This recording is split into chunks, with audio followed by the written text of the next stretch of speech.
This is The Resilient Life, where we believe that every human will struggle in this life. Our challenge is to struggle well. I'm Ryan Manion. I lost my brother to war, my mom to cancer, and I'm the daughter of a retired Marine. I'm also a wife, mom, author, and president of one of the nation's leading veteran service organizations. Join me and some incredible guests as we explore the value of struggling well through life's inevitable challenges. Welcome to another episode of the Resilient Life podcast. Excited to have my friend today, Leif Babin, former Navy SEAL, co-founder of Echelon Front, and co-author of Extreme Ownership and the Dichotomy of Leadership, and most importantly, a recipient of the If Not Me, Then Who Award from the Travis Manion Foundation. Leif, welcome to the Resilient Life. Ryan, great to be on with you. I'm sorry we haven't done it sooner, but it's awesome to be on, and it's a great podcast. You guys have an awesome message, and I proudly have my "If Not Me, Then Who" trophy. That thing is like you could club someone to death with it if you needed to protect yourself. But it's certainly something that though I feel very undeserving of it, it's a great thing, and I'm proud to have it on my shelf in the office next door. Yeah, well, I think important context. Your wife was when I had Jenna on. So Leif is married to Jenna Lee, who founded Smarter News, the only place you should be getting your news from, the most unbiased, get it straight, get the facts news source. But Jenna was my first female guest on the podcast. And I remember as we were kicking this off and we were putting together like the list of people we wanted to kick the podcast off with, I was like, Jenna, we must have Jenna on. And, the two of you are such an incredible couple. And the way that we came to form a friendship was Jenna was on a Fox News commentator, and I was on her show. She was sharing the story of Travis and the Travis Manion Foundation. And I brought up that, one of the things we do is the Marine Corps Marathon, and we've got a big group. And after the show, she's like, I'd like to learn more about that. And a few months later, we were in DC together, getting ready to run the Marine Corps Marathon. And gosh, I'm thinking back, that was probably like 2010, 2011-ish. I mean, it was very early on. I believe that was 2012. Oh, 2012. Okay. 2012. Yeah. Cause I got out of the Navy in 2011. We got married in 2011. I left the Navy, left active duty. I was in the reserves for a little while, but never really did anything with that. But I tore my ACL like 2 months after I was out of the Navy, so there was a big recovery from that. And I had just run a Ironman, which was like my first ever Ironman. And my body was just destroyed from that thing. And then Jenna was very annoyed with me that I was not keeping up the pace. I think the longest run I did in prep for the Marine Corps Marathon with you guys was 12 miles or something like that. So it was just a gut check for the last half of it there. Yeah, that was the year before in 2011. My husband did one of those where he signed up for the marathon and then didn't train. And it's weeks before the marathon. And I'm like, you took a spot from someone. I can't believe you. And he did one of those, well, I'm still running. I'm like, you haven't run more than 3 miles. And he went out and ran the 26 miles. He couldn't walk for days after, but just to spite me, he's like, I'm running that marathon. And I think awesome. A lot of people show up to that Marine Corps Marathon. I'm not saying they don't train, but there's so much energy at that event. I always say, if you're going to run a marathon, if you're a beginner, if you're new to marathon running, that's the run you want to do, because the crowd and the people you're running alongside with, they keep you going. They are 100% the momentum that get you across that finish line. It's an awesome marathon to run. I definitely don't recommend for anybody training for marathons. You should absolutely train for that, because it's punishing if you don't. We had a saying in the SEAL teams: if you're going to be stupid, you better be strong. And I think that sounds like mine and Dave's training plans there. It definitely it's a real gut check. But what's awesome about that marathon is just the team. And when we were running it, as Team Travis and Brendan, and it was just awesome to awesome to honor those guys and such a great team of people that you guys put together. And it was just, it's a special thing, I think, to run around and see the monuments and finish right there at the Marine Corps Memorial, just an awesome, awesome thing. Yeah. So that was 2012. And you guys have been, both you and Jenna have been so connected with our organization ever since, and been such incredible supporters of the work that we're doing, and have helped us out in so many ways. And, I shared all your incredible accolades, but we gave you our award each year. We give out an award to a veteran who demonstrates what it means to live a life of service, both in and out of uniform. And there has only been, this will be our 10th year, so only been 9 recipients to date of this award that we give out each and every year. It's, we take nominations, and then our board ultimately picks the award recipient every year. But, when I think about the people that we've given this award to, our first recipient was Brian Stan, who served with my brother in the Marine Corps, and went out, became a UFC fighter, but also was championing for, veterans causes that whole time.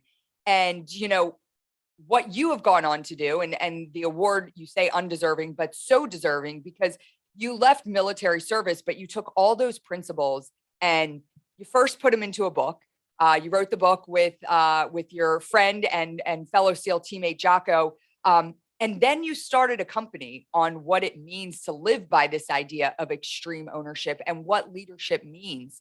And my husband actually attended, I think, your first muster that Echelon Front ever put on. You said, hey, why don't you send Dave up? And he went up to New York City, and he's sending me pictures of him, working out at 4:45 in the morning with you and Jocko and a bunch of other individuals. And he came back and he was like, that was incredible. Like, this is going to be something. And I fast forward to where you guys are today. I see, you'll post for your musters, and then 2 days later, you're like, muster sold out. This is the next one. So you guys have really been able to do something here that's so incredible for how you take these like leadership principles and put them into in the civilian world in a lot of ways, because a lot of what we talk about at the Travis Manion Foundation, when we talk about character and leadership, like those are things that are not part of any sort of curriculum as you're going through, as you're growing up, as you're getting educated. And I think finding offsets like what you guys are doing at Echelon Front is so incredibly important. And again, shows your dedication to service outside of uniform as well. Well, I definitely appreciate that, Ryan. Again, it's a great honor to have that, that award, from you guys. And I felt it was, there's so many other people that are far more deserving, in my eyes. But I think one thing that I have learned since I've left active duty, I served 13 years, not including my, 4 years at the Naval Academy. And it was, that was an extraordinary part of my life. I wouldn't trade that for anything. But it was, I realized there's a lot of ways to serve. There's a lot of ways to serve. And it's something that you and your whole team do, at the Travis Manion Foundation. It's just, you've inspired a whole generation of people to go out there and serve their communities and pass on lessons from the battlefield and honor those that sacrificed and the community outreach to take care of families and the 9/11 heroes runs, all those things. It's just it's an extraordinary thing to be a part of. And I think that's one thing we've tried to do is honor those guys like Mark Lee and Mike Mansour and Ryan Job that we lost from Tasking a Bruiser in combat. But to really pass on the lessons that we learned from the battlefield as well. And it's been awesome to see. It was really fun to have Dave at the muster there in New York. And he, back then I think that was our second ever muster. There was like 450 people there, which was like a giant number. And it's like double that now. When people come to these things, but they're people from all walks of life, multiple countries around the world. But really almost every state is represented, just about every industry. Including, the nonprofit sector and education and first responders, military. So there's, it's just a really cool group of people that are looking to really take a hard look in the mirror at themselves and think, how can they get better? How can they improve? And the awesome thing about what we do at Echelon Front is when we get to pass on some lessons learned, some leadership lessons from the battlefield, it helps people get better. They become better leaders. They become better humans in every capacity, and it makes everyone around them better as well. So it's been a pretty rewarding thing to see. We get to work with some pretty extraordinary people. And I love the idea, lessons from the battlefield, because, a lot of what we talk about at the Travis Manion Foundation and similarly at Echelon Front is like all these principles that are learned in the military, right? The average citizen who doesn't serve, they don't get access to them. And you guys have been able to build this business around, like, we're going to teach you these lessons from the battlefield. And a lot of it is based off of leadership. And I follow Echelon Front. I see all the messages you guys are putting out. And one of the things that I have found when you start like digging into leadership and digging into those principles is like, it's a little bit intimidating, like that idea of leadership, that idea of being a leader. And I love how you guys kind of break that down to let everyone know that in no matter what position, no matter what they're doing professionally, they all have opportunities to be leaders, like where they are, right? It's not about like trying to achieve, this is what you can do to become a leader. Like wherever you are in your life, you can be a leader. And I love the way you guys articulate that in a lot of your lessons. Well, I appreciate that. It's definitely, it's something that a lot of people don't think about, right? It's definitely people, when you say, hey, I teach leadership, or hey, we pass on leadership lessons learned, or hey, I'm speaking to a group of leaders. A lot of people think about that as like, oh, that must be the CEOs of a bunch of companies, or that must be the, in the military, it would be the senior commanders, of a unit. But that's not at all what we're talking about. When we say leadership, we're talking about every level of the team, to the squad leader, in charge of 8 people, to the fire team leader in charge of 4 people, to the frontline trooper, not in charge of anybody else, but just themselves and their piece of the mission. And everybody's a leader. Jocko actually defined this. It's the first time I'd heard him do this a couple of years ago, but he basically someone was pushing back on this idea. Well, I'm not really a leader. I don't know how this can really apply to me.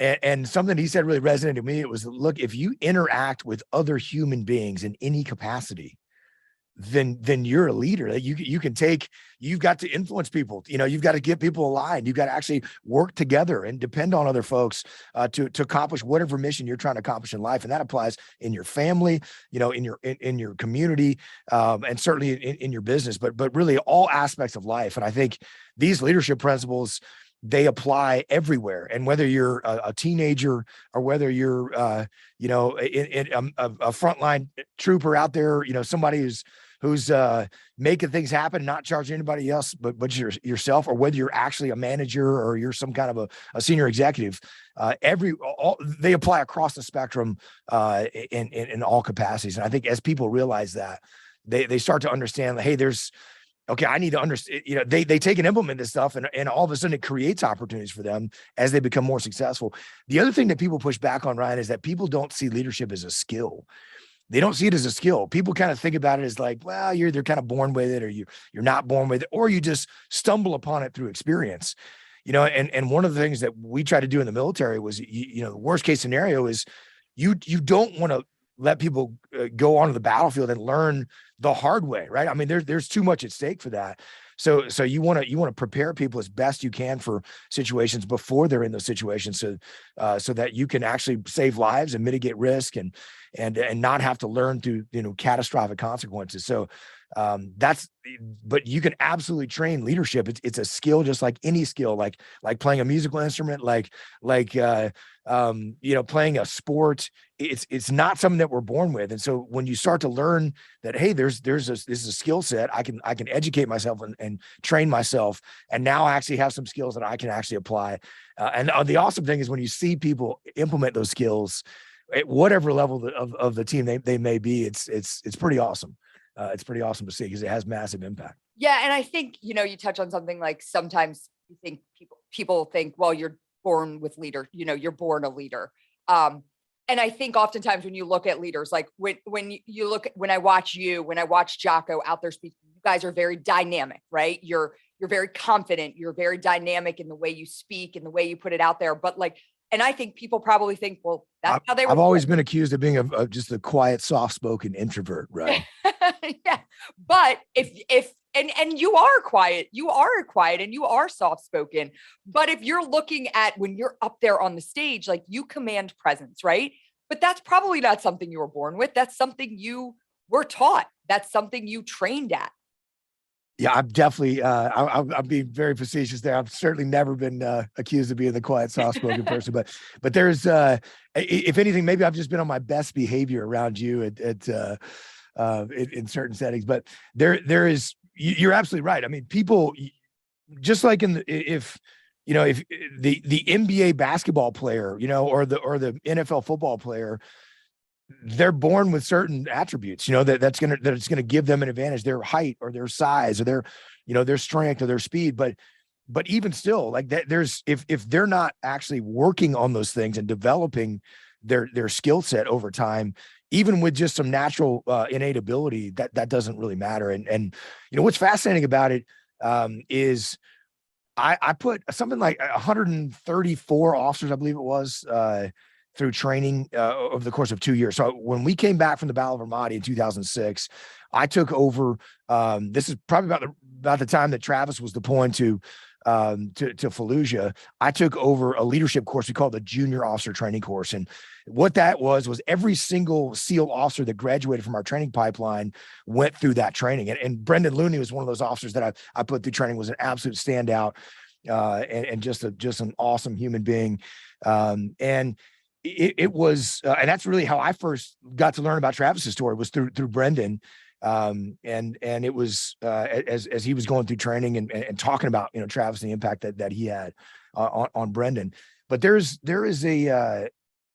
seeing all those officers going through training.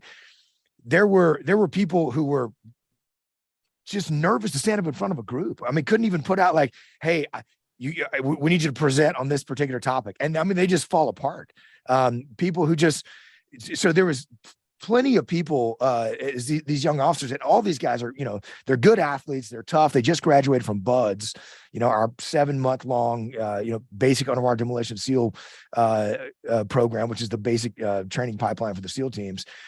It's a 70-80% attrition rate. So it takes a lot to make it through that training right off the bat. And yet they're terrified to stand in front of a group and like present on a topic, or they're having a hard time making a decision under pressure when you're applying some pressure to them in a training situation. And they had to learn how to do that. And so that's, through training, they're able to get better and better and better. And some of those officers that started with almost none of the innate qualities of charisma or outspokenness or some of the things that you're talking about, actually learned and got better and better and better and went on to have very successful careers as a result. There were people who maybe had some innate qualities of, that were outspoken, that were charismatic, that the things that you might think would give them an advantage, who weren't willing to listen, weren't willing to learn, never improved, and as a result failed as officers, eventually got fired and maybe even got booted out of the SEAL team. So the only people that can't actually improve their leadership skills are the people that are just not humble enough to take on constructive criticism, to actually take ownership of problems when they actually happen. And so they never improve, they never get better, and eventually those people fail. But everybody else can get better. And it's a skill set you can absolutely learn. I think back a lot. I do a lot of public speaking, and oftentimes people are like, well, I mean, clearly you're just a naturally gifted public speaker. And, I do the, oh, thanks. Yeah, thank you. Yeah. I love being in front of a room. And I think back to 2010 was the first time that I spoke publicly about Travis, and it was at his high school. And his high school had asked me to come in and speak to the entire student body about Travis, about, just share his story. They were like, we want every young man. He went to an all boys Catholic school outside of Philadelphia. We want every young man in this school to know Travis's story. And I'm like, I was excited at the opportunity. And then I was terrified at the opportunity. And they said, you have 30 minutes. And I'm like, oh my gosh, what am I going to do in 30 minutes? And I wrote a speech. And I wrote this speech word for word. I memorized every single word. I read it over 200 times. I remember standing in front, reading it to my dad. And I went in and I gave that speech, and I could not have deviated from one word from that speech, or I would have messed up, my whole memorization. And I remember getting done and feeling like exhilarated at the fact that I had done it, that I felt, and I wish there was a recording of it, because in my mind, I was like, I knocked it out of the park. Who knows how I sounded, right? But I remember that preparation going into it. And, and I think where I have come today, where like the idea of just giving a speech and having words in front of me, it's very unnatural to me now. I'm much more of a storyteller. I like to get up and, share my own words, but that comes with a lot of practice of feeling confident to get up on that stage and not be, not have the crutch of a paper in front of you. But again, like a lot of people don't understand the preparation and the hard work and the time and effort it puts in to hone on a skill. And I think back to that and just how unsure I was of myself at that time. And I very easily could have punted that to my dad and been like, Dad, you got this one. But I was like, no, I'm going to do it. I'm going to do it. And I'm so glad that I did. Well, you're a fantastic speaker, Ryan. And I've seen you speak a number of times now. And it's, what's amazing is, at the If Not Me Then Who gala for the Travis Manion Foundation, that's probably one of the most intimidating audiences in the world. I mean, you've got the Commandant of the Marine Corps and secretaries of defense and Medal of Honor recipients and major CEOs of corporations and some very successful people in the room. So definitely you get up there and just knock that out of the park. And it's like it's old hat to you. But I think for people that are watching, right, it seems, oh well, Ryan's just great at that. And I think that's what happens from a leadership perspective. Like, oh, that person's just good or they're bad. Instead of, I picked up surfing when I moved out to San Diego. I graduated Naval Academy in '98 and went to, I was stationed on a ship before I went to the SEAL teams, and I was stationed in San Diego and I picked up surfing, in 1999, I moved to San Diego. This is a great time. I wanted to learn how to surf. So I bought a surfboard, bought a wetsuit. And it's kind of like when you watch like Kelly Slater, who's the best surfer in the world. And you watch him dropping in on pipeline when it's like triple overhead, and it looks easy. He makes it look easy, so you just assume like, oh, well, he's just great at that. He was just born that way. Instead of, you don't see the hundreds of thousands of reps that it takes, to be able to do that and do it safely without getting smashed or without getting, drowned. So it's, I think it's the same way when you're talking about public speaking, when you're talking about leadership, and there are people that make it look easy, but it doesn't come easy to anyone. You actually have to learn, you have to grow. I think about when we started Echelon Front, 10 years ago, I was very note heavy, and I'd rehearse these things in front of Jenna, and I had the notes, basically just a script in the note sections of a PowerPoint presentation. And it took a good couple of years, I think, before we don't use any of that now. I mean, at all. And it's just, we tell stories, we speak from the heart, we understand what we're going to say. I mean, it's always great to have an outline, but it's all the rehearsal and preparation that goes into it. And I think any skill is like that. And it's so easy for any of us to look at others and say, well, it's easy for them. I think that's the biggest excuse that any of us give ourselves is that it's harder for other people than it is for me. Yeah. And it's really just an excuse that you're giving yourself when you think, oh, well, Ryan's just a natural gifted speaker and I'm really nervous to do that. It's like, well, she was probably pretty nervous to do that too the first few times that she did it. And yet she's worked through that. So it takes hard work and preparation, and discipline is going to get you through. And I think that's how you're going to improve in anything that you're trying to do in life. Yeah. So when you talk about leadership, you talk about leaders. I asked Jocko this question when I had him on the podcast. There's this idea of like, there's good leaders and there's bad leaders, right? So when you look at, and when I talk about bad leaders, people in a position of power, right? And we got into a little bit like all the things you can learn from a good leader, but almost more importantly, the things you can learn from a bad leader. And, some of these ideas that like, you can learn so much how to be a leader by being led by a bad leader. And you guys talk about that a lot at Echelon Front, like how to navigate bad leadership, right? And how you can be a leader inside maybe some like a toxic environment or being led by a bad leader. Have you ever dealt with that personally? Or, do you have any insight for people that may be in a position where they are under bad leadership and, trying to figure out how they can stake their leadership claim, within that organization?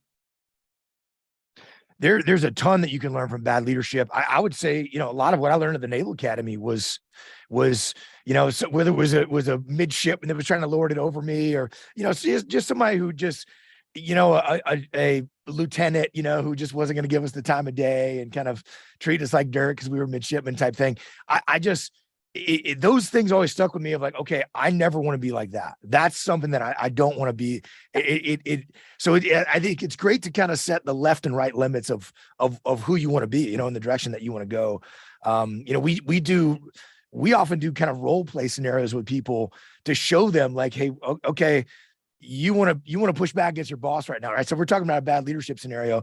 How are you dealing with someone who's, a toxic leader, someone you don't like, someone you don't have a good relationship with? And the reality is that good leaders are really rare. They really are. I mean, I think about, my time in the 13 years in the Navy and 9 years in the SEAL teams. I had one commanding officer out of that entire time, out of probably 12 different commanding officers, who was amazing, like an incredible leader. One. And there were 2 or 3 of them that were solid, that were good, that were pretty decent. And there were a bunch of those that were mediocre, and there were 2 or 3 of those that were absolutely horrible. I mean, just the worst leaders you could imagine. So it just embarrassingly bad. The reality is, you often don't get to choose your leaders, and you have no ability to hire or fire them, right? So virtually no one has that. So what you got to do is build the best relationship you can with any leader, whether that leader's amazing, whether that leader's terrible. And it's probably the biggest lesson that I learned from Jocko, because I was one of those guys just drinking the haterade, as we call it in the military, of, the chain of command doesn't know what's going on down here. And on the front lines, we're actually trying to get stuff done. They're sitting up in their ivory tower, and Jocko was a great mentor to me, just to ask me questions like, hey, does it do you any good to not have a good relationship with your chain of command? Like, does it do me any good? Does it help me, or does it help my team to have a bad relationship with my boss? Whether that's 1 or 2 levels or 3 levels up the chain of command, it doesn't do me any good. It actually hurts me. It hurts my team. It hurts our mission. It hurts our ability to actually have any kind of influence over what we're doing. It hurts our ability to get the resource that we actually need to be. And so when you start thinking about it like that, you realize, like, okay, I need to have a good relationship with this ball. Whether this is somebody that I actually despise, or somebody that is just, I think is kind of mediocre, somebody that's awesome, it doesn't matter. My goal as a leader is to try to have the same relationship with all of those people. And that I want them to trust me and respect my opinion. I want them to give me what I need to be successful and get out of the way and let me do my job. That's what I want to do with every single leader out there. And it's, again, probably the biggest lesson I learned from Jocko, because, I was complaining about a lot of what the chain of command was. They're scrutinizing us and they're asking us questions, and we're being micromanaged, and drinking that haterade, about how terrible the chain of command is. And I'd storm into Jocko's office and say things like, well, they don't know what's going on down here, and he's like, you're right. They don't know what's going on. Because, by the way, our headquarters was in Fallujah. We were in Ramadi. There's about 30 miles between us. So they were, Jocko's like, yeah, they're actually not here with us right now. So how are they supposed to know what's going on? Well, they read the reports. They read the reports that we send them, I was like, well, they're reading the reports that we, and so I'm like, so then he's asking me like, well, okay, do you think they're not reading the reports? Like, no, they're reading the reports. It's like, well, they're reading the reports, but they still have some questions about what we're doing and why we're doing it and how we're, the steps that we're taking to mitigate some of the risks we're taking. Why is that? It's like, I don't know. Like, then the question is, well, who writes the reports? And that was a big slap in the face to me, Ryan, because I wrote the reports. So here's my chain of command. By the way, my chain of command is good people. They're asking me questions because they want me to be successful, not because they want to make my life miserable or prevent me from actually going out and conducting operations that they're going to help accomplish the mission. they're asking questions because they have some real questions and they got scrutiny on them as well. So the moment that I just put the haterade down and started thinking about, okay, I need to lead up the chain. I need to actually push information their way. Let me see it from their perspective. They still have questions about how we're setting up our quick reaction force, right? That's the Marines or the soldiers that are going to come bail us out when we get, in a bad situation. So clearly I didn't do a good enough job of explaining that. And the moment that I started pushing that information to them and kind of seeing things from their perspective, I mean, the questions and scrutiny and all those frustrations that I was getting, I mean, all that stuff went to almost zero as a result. So it's just a great example, I think, of, when you take ownership instead of just blaming the boss or for I got a toxic boss and look, your boss may be an egomaniac. Your boss may be, all those things may be true. Either it doesn't matter. You should try to form a good relationship with that boss. Let's say the boss is an egomaniac. The boss wants credit. We hear that from leaders all the time. You know what you should do? Give the boss credit. Hey boss, what do you think about, what do you think about maybe this strategy here? Okay. And the boss says, that sounds good. Like, I'll do it. That's awesome, boss. Great job. People may look at that as brown nosing. We look at that as winning. That's what winning looks like. When now you're giving the boss credit, the boss is giving you more latitude to go execute. You have more influence on the organization to go and be successful, to lead your team. And if you're not doing those things, you're really failing the team. You're failing as a leader. Yeah. And I love this idea of like, you, in that example, like you ultimately, instead of, again, like you said, drinking the haterade, you started to take accountability, right? Like, okay, why are they asking so much questions? And Jocko's saying, well, who's writing that report? Oh crap, I'm writing that report, right? So starting to take accountability for the role you played in them not feeling like they had enough information. And then again, having that ownership over the role that you played within that situation. And that really leads into the book that you co-wrote with Jocko, Extreme Ownership. It's, I think, the backbone of everything you talk about at Echelon Front. And I'd love for you just, in the most concise way possible to explain what extreme ownership is. I mean, I love the term. When you guys came out with that book, Dave had a copy right on his nightstand. And that was, what year did that book come out? October 2015. Okay. So October 2015, that book came out. Dave had one of the first copies of that book, and it still sits on his nightstand. And it's one of those books that he has highlighted. He writes in the margins. It's one of those books that he refers to when he's like, okay, wait, and it's one of those books that he's reread multiple times because it's so applicable in every part of your life that you can apply this to. So tell us a little bit about why you wrote that book and what extreme ownership is. Yeah, we wrote, well, first of all, we wrote the book because there was a building demand signal. We launched the company Echelon Front. I did our first work with our very first client back in December of 2011. I think we officially became an LLC in early 2012. And right away we were creating some workbooks and some reference material that we could hand to clients that we were working with, groups of leaders. And they said, hey, can you give us more? Can you give us more? When you guys are done with this workshop, we want to have something that we can actually fall back on and reference. So that started to become a pretty significant thing that was, a couple hundred pages long. So by its, and then quickly realized, okay, we're going to actually we need to publish this in a book form. And really what extreme ownership means is that there's nobody else to blame. There's no excuses. You have to own everything in your world, not just what you're responsible for, but every single thing that impacts your mission. And this is something that it seems very simple. It's not a complex, it's some crazy, detailed theory learned in the classroom. This is a very simplistic thing, easy to understand, but it's extremely hard to implement in reality, because the moment that, you didn't realize you were supposed to pick the kids up from school today because you thought your spouse was handling it. It's so easy to just fall back on like, well, you didn't tell me that. Or you start pointing fingers, casting blame at other people. Hey, the team, we missed our numbers, or, hey, we failed to meet the timeline on this project. And it's so easy to, well, the team didn't step up, the team didn't do what they needed to do, instead of actually looking at yourself and saying, okay, what could I have done to actually make sure that they, that they met the timeline? What could I have done to actually improve the situation? And it's again, it's simple, not easy, is how we describe it. And it's really the idea that you're not just saying like, hey, that was my fault, but you're actually going to implement a solution to fix that going forward as well. So, if you truly understand, like, hey, I didn't understand that I was supposed to pick the kids up from school. Next time, what I'm going to do is make sure that we talk about that, before we leave the house in the morning, so that I'm absolutely clear about who's going to pick the kids up, and that I'm going to double check with you, prior to that, so we make sure that happened. Or, with your team that didn't meet the timeline for a project, I'm going to make sure that we have the resource that we need. We're going to get this thing completed, 2 weeks before the project's due, so that we have plenty of fudge factor time to make adjustments if we need to. I'm going to check in with everybody on my team and make sure that they're tracking. These are the things that I'm going to do to fix this problem going forward. And then you got to actually implement that solution. You actually have to execute on that to fix it. And if you're taking extreme ownership of problems, the problems get solved.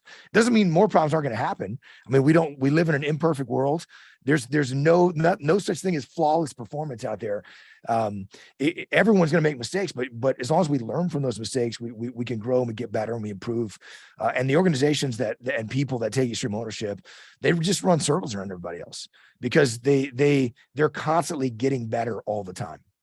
I had someone on my staff that's a big fan of everything you guys do. Well, we all are, but a big fan of this idea of extreme ownership. And they asked me to ask you, is there ever a point where, and they lead a team within our organization, and they try to practice all of these lessons, but they wanted to know, is there ever a point where owning everything yourself becomes detrimental to the progress of a team and the development of people? It's one thing to say, I'm going to own everything. And if your team ultimately makes mistakes, you're going to say, listen, that's on me because I didn't do X, Y, and Z. But does it ever become detrimental to the team when you're taking ownership for everything? Well, you can't. I think a better way to phrase that question would be, can you take too much ownership? Sure. And the answer is absolutely. Absolutely, you can. You can take any of the things that we wrote about extreme ownership too far in one direction or the other. And cover move, for instance, right? This is about building relationships and mutually supporting one another. If I'm trying to build a good relationship with you by helping you, do something you need to do, that's great. That's what I should be doing, so that we can mutually support each other to accomplish our mission and win. But if I'm basically stepping on your toes and I'm neglecting my own task to come and take on some of your tasks, and now you're feeling defensive and thinking, oh, Leif's trying to take over my job, I'm actually creating a worse relationship. So you could take any of these things too far, in one direction or the other, and you certainly could take too much ownership. And what that looks like is that the team's just sitting around and waiting for you to solve all the problems. And so what extreme ownership means, is that you are responsible for everything. It doesn't mean you do everything. It doesn't mean, because you can't do everything. That's why decentralized command is the fourth law of combat. And you actually have to empower your leaders at every level of the team to actually step up and lead. And in order to do that, they have to understand the commander's intent, right? The purpose and the goal and the end state that you're trying to achieve. They have to understand the parameters where they can make decisions, where they can't make decisions. So it's a dichotomy you have to balance. And this is a struggle for people. It's a great question that your teammate asked, because it's a struggle for people. We wrote about it in the 12th chapter of Extreme Ownership, the dichotomy of leadership, but we had to write an entire follow-on book about this because we saw so many leaders that were struggling with the idea that, they were trying to cram extreme ownership down people's throats and beat them over the head with extreme ownership. When someone's like, hey, we didn't have the resource we need, that's why we didn't accomplish our mission. So, and someone's saying, well, those sound like excuses, you need to start taking ownership. Whereas really that's the opposite of taking. If I'm just going to blame that person, that's actually the opposite of extreme ownership, right? Because I'm putting all the blame on them and telling them that they need to start taking extreme ownership, because extreme ownership is about you. It's not about anybody else. So all of these things, this is our follow-on book that came out in 2018. Was the dichotomy leadership, about you've got a balance between these two opposing forces that are pulling you in different directions, and both of those directions are right. You need to take extreme ownership of everything on your team. You need to actually empower the team with decentralized command, but you can go too far in those directions. You've got to in both of those directions, and you have to find the balance between those two. So I always wondered, yeah, and that's great. That's great insight and leads me into, again, like you said, your second book, The Dichotomy of Leadership. You know, when you're writing, you guys saw the need, like the people were taking that idea of extreme ownership too far. You took a specific chapter within that and wrote The Dichotomy of Leadership and wrote another entire book on that. Where do you come up with these principles? Like this idea of extreme ownership, the dichotomy of leadership, like, is that based off of hands-on experience that you and Jocko had? Or is it you guys just sitting down and talking about leadership philosophy as a whole? I'd love to know a little bit about the background that brought you to that place where you were like, yes, this is the principle that we want to really drill down on. Absolutely. I mean, I think this is it's a great question, Ryan. I'm not sure it's one I've been asked before. It's very interesting. It's to reflect on that. I mean, what we teach now is what we taught in the SEAL teams. And when we came back from Ramadi, in that we fought through the Battle of Ramadi from April through October of 2006. We lost the first SEALs killed in the Iraq War. It was incredibly humbling and difficult. Violent urban combat operations on an almost daily basis. And so we learned a lot of humbling lessons learned. And, if you'd ask young Lieutenant Babin, for instance, if we were going to get in like a blue on blue or a friendly fire situation before we deployed, I'd have been like, hell no, that happens to losers who don't know how to plan and execute. And it happened to us in the very first major operation right out of the gate. And so that kind of thing where we brought back this lesson of like, look, combat is way harder than you think it's going to be. It's way more chaotic than you think it's going to be. It's so much easier to actually get in a blue on blue situation. And if you're not expecting that can happen and not taking some significant steps to mitigate the risk of that, it's absolutely going to happen and it's going to be catastrophic. So those kind of things were lessons that we brought back. And, Jocko wrote down those laws of combat and just distilled those things down as he was running training he took over training for the entire West Coast SEAL teams as the training detachment officer in charge.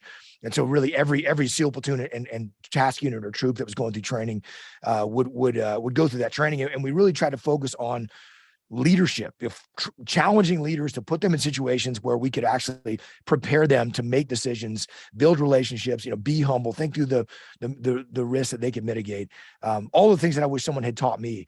And so, I learned these things from Jocko, and we talked about them through the lens of our experiences from Ramadi. And really, as we started to put the idea for the book together, it was a challenge to write that book. It was a real challenge to write that book.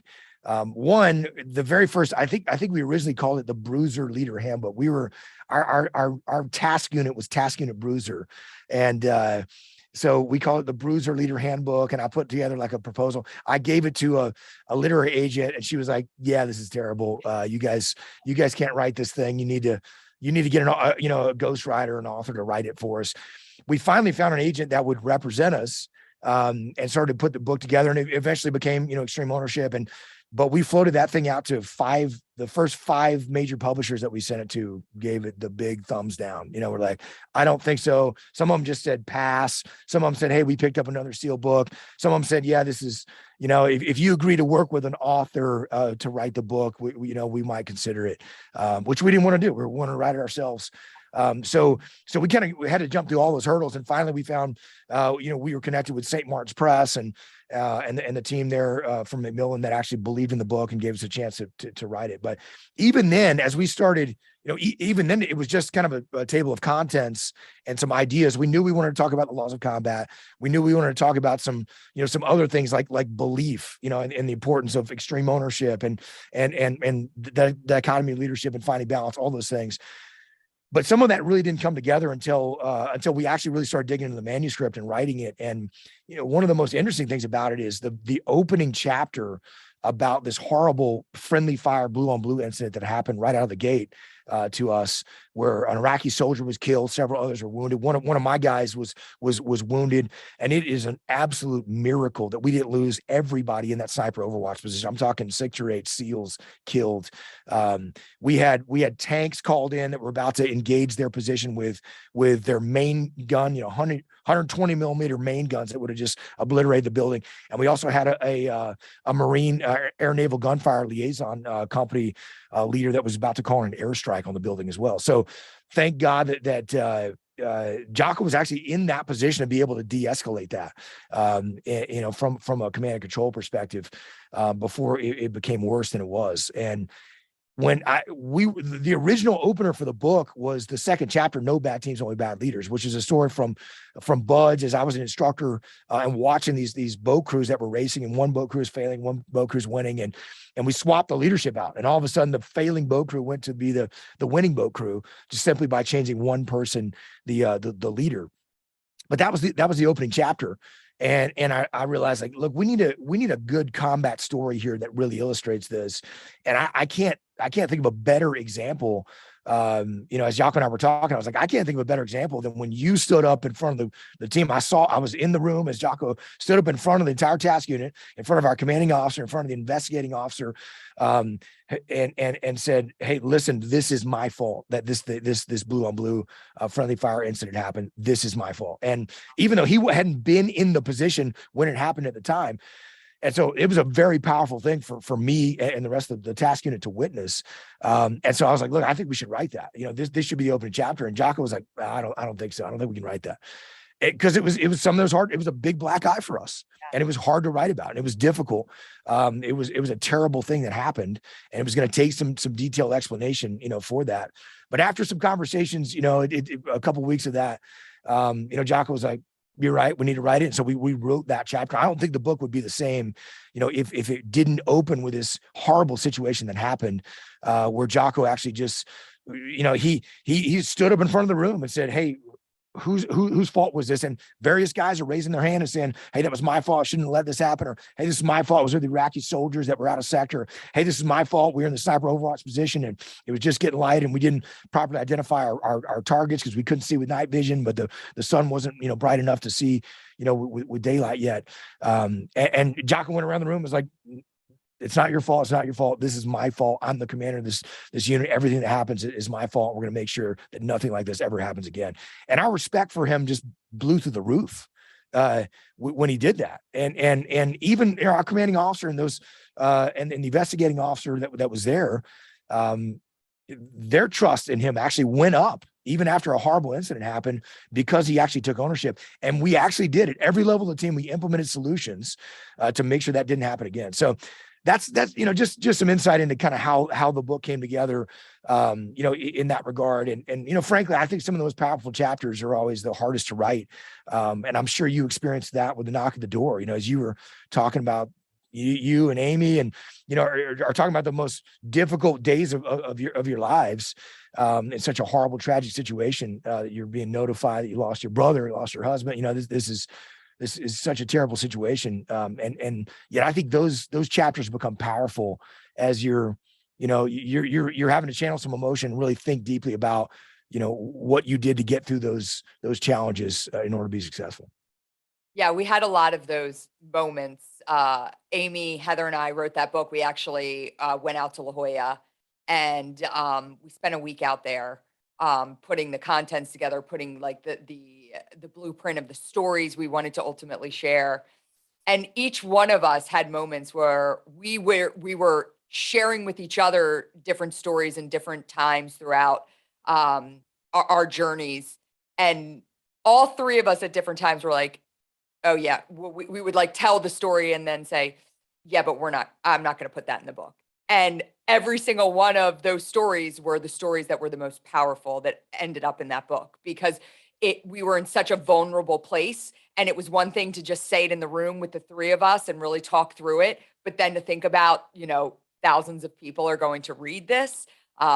We started to get like, well, and I'll never forget, it was actually our literary agent said, because there was one story that Amy did not want shared.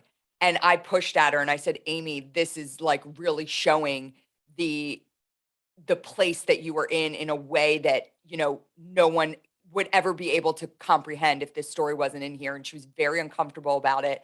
And the literary agent said, I went to the literary agent. I said, "Listen, we're kind of going back and forth on this. Amy's uncomfortable. I'm telling her she should put it in."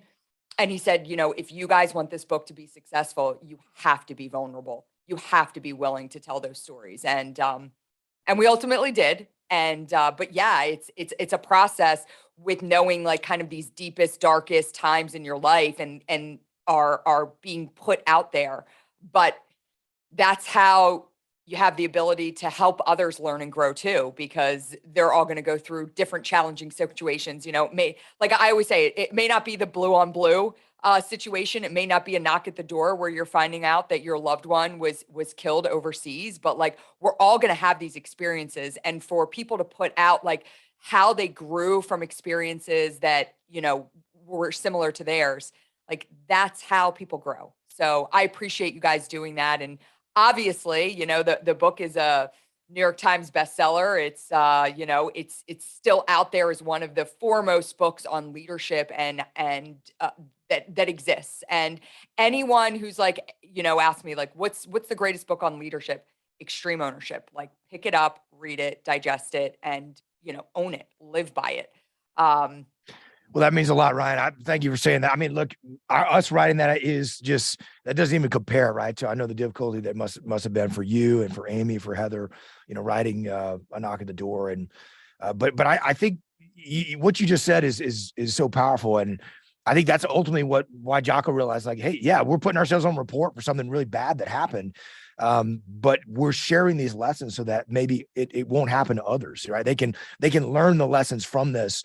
And it's been powerful. It's been a really powerful thing to see how people have taken it and implemented that. And, that's one of the things that I love most about the Travis Manion Foundation is, you have taken, the horrific tragedy that your family's been through and experienced and turned that into such a positive for the world to go out and actually share the message and inspire people. And so many people are deciding to wear the uniform or step up in their community or, honor those that have served and make a difference just based on that impact. And I think it's been a real inspiration to people. And I think that's something that's you guys have, you and your dad and your mom have, it's just absolutely set the example in that, and your team at TMF. It's awesome. Awesome to see. I appreciate that, Leif. One of the things I wanted to touch on, we're a couple days away from the 21st anniversary of September 11th. And, you talked about you graduated from the academy in 98. And I think about, Travis graduated in 2004. But when he entered into the Naval Academy, it was pre 9/11. And while he was there, the world changed. You graduate from the academy and you had to think at your time at the Naval Academy, your post-military service, which you knew you were ultimately going to do, was going to look very different than what it became. Can you talk to us a little bit about just kind of the shift that you had to take, the mindset shift, and where you were in the military pre 9/11 and what happened, post 9/11 and what effect that had on you? Yeah, it's a great question. There's no question that, 9/11 certainly changed the world. And I think for those of us that were serving at the time, all of a sudden, with the panic and fear and uncertainty across, the entire populace, in America. I mean, for those that were in the military, it was absolute certainty. I mean, you now know that you're going to war and this is real and we're going to go overseas and fight our nation's enemies. And, when I graduated in 98, there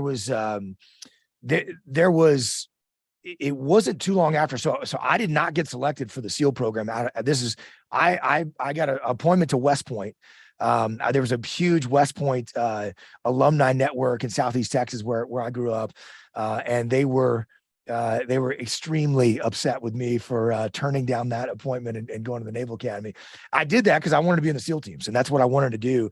I think their push for me was that they said Eisenhower went to West Point, Carter went to Naval Academy. Which one do you want to be? I was like, man, that's a rough comparison there. But I went to Navy because I wanted to be in the SEAL teams. I didn't get picked up, and there was. It's actually one of the best things that ever happened to me. At the time, it was absolutely soul crushing. There were 16 billets. I think they have, a little more now, but we had a prior enlisted SEAL. So only 15 guys were getting selected.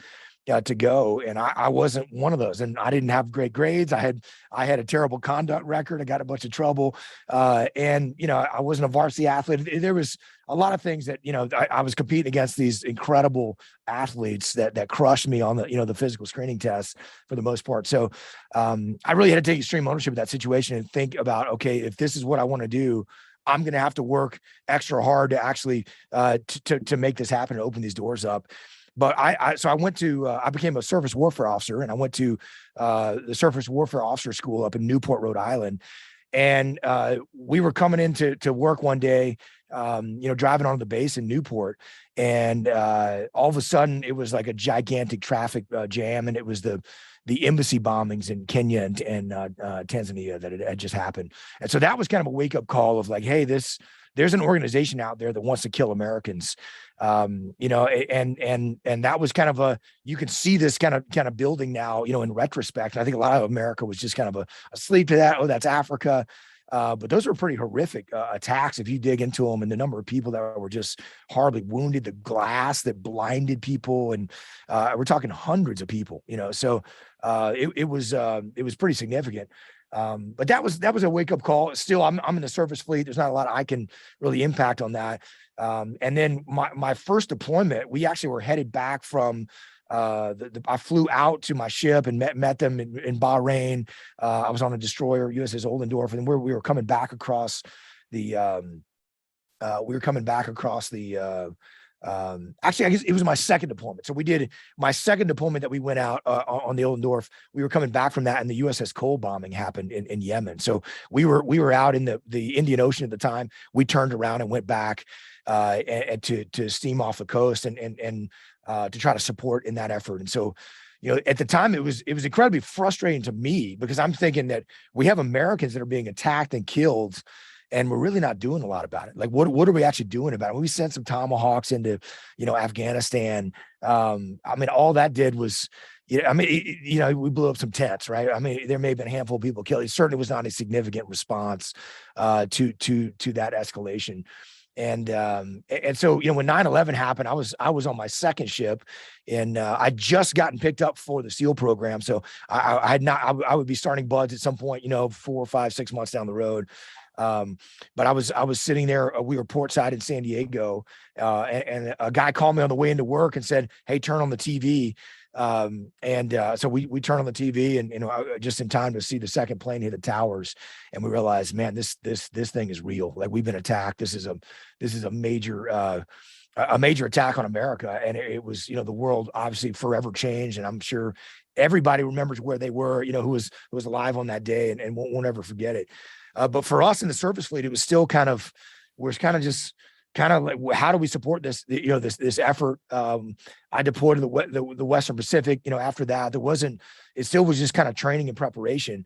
And there wasn't a lot that we were going to do in Afghanistan in the surface fleet. So when I started BUDS the following spring, it was real. We knew this was a reality, and we're going to go to war and fight our nation's enemies. And so I think that's something that we just kept in mind of. It's a lot bigger than us, and something I'm proud to be a donor to the 9/11 memorial in New York. I think it's something that I love the 9/11 Heroes runs, right? That you guys do to honor people across the country, because I think it's so easy for our country to forget that. And I was just reading a book about it's called By Water Beneath the Walls, about the history of the SEAL teams. Some kind of fascinating insight into the Marine Corps as well.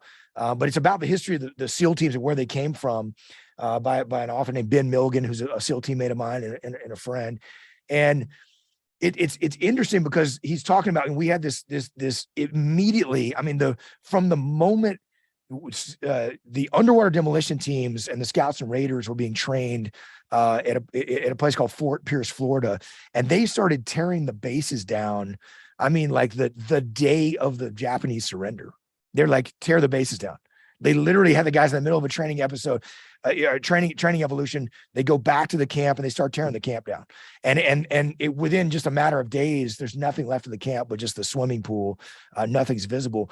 And yet then, the very next chapter that he's talking about is the Korean War. And so it's fascinating to think that you had Omar Bradley testifying before Congress saying that there's never going to be another amphibious invasion like Normandy or, the North Africa invasions ever again.